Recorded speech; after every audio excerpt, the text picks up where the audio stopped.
उत्तर प्रदेश विधानसभा चुनाव संपन्न हो चुके हैं।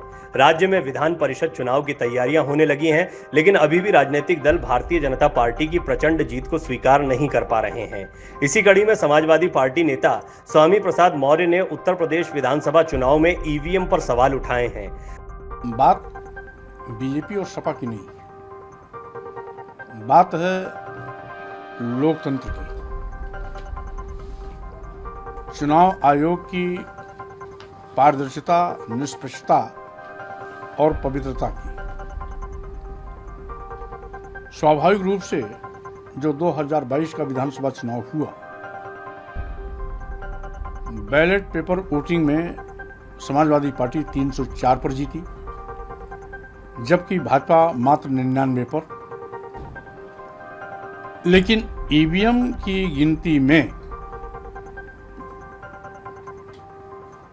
भाजपा कैसे जीती, ये अपने आप में एक सवाल छोड़ जाती है कि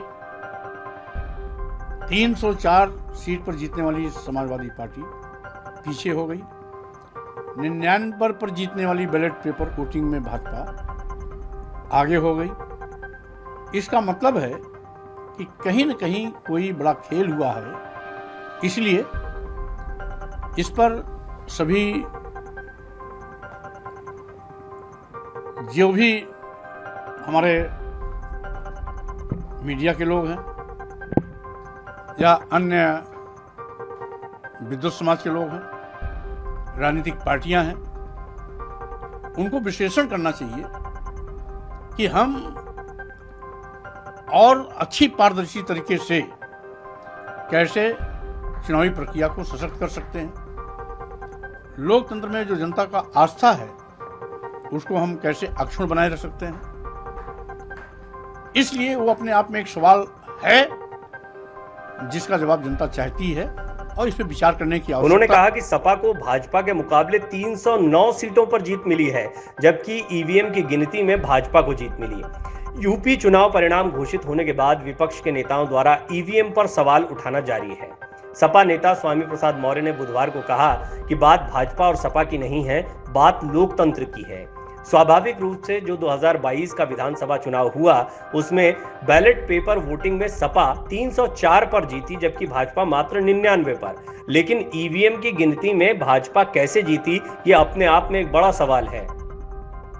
बैलेट पेपर से जो वोट मिले उसके अनुसार सपा को 309 सीटों पर जीत मिली, जबकि भाजपा को सिर्फ 99 सीटें मिली। आपको बता दें कि मंगलवार को अखिलेश यादव ने कहा था कि उत्तर प्रदेश विधानसभा चुनाव 2022 के नतीजों से जाहिर है कि जनता के बड़े वर्ग का भरोसा समाजवादी पार्टी पर है। सत्ताधारी याद रखें कि छल से बल नहीं मिलता। अखिलेश के जारी बयान में कहा गया था कि पोस्टल बैलेट में सपा गठबंधन को मिले 51.5% वोट से चुनाव का सच बयां हो रहा है। प्रदेश के मतदाताओं ने समाजवादी पार्टी की 2.5 गुना सीटें बढ़ाकर अपना रुझान जता दिया है और भाजपा की सीटों का घटाव भविष्य का संकेत है। उन्होंने कहा कि धान खरीद न होने से किसान बेहाल है। कई जगहों पर खरीद की अवधि समाप्त हो गई, पर किसानों का धान नहीं खरीदा गया। समय पर किसानों को खाद भी नहीं मिली। Video desk amarujala.com। डाउनलोड करें अमर उजाला ऐप और पाएं खबरें लगातार। अगर आप ये वीडियो YouTube पर देख रहे हैं तो हमारे चैनल को सब्सक्राइब करें और बेल आइकन को दबाना ना भूलें। अगर आप Facebook पर ये वीडियो देख रहे हैं तो हमारे पेज को लाइक करें।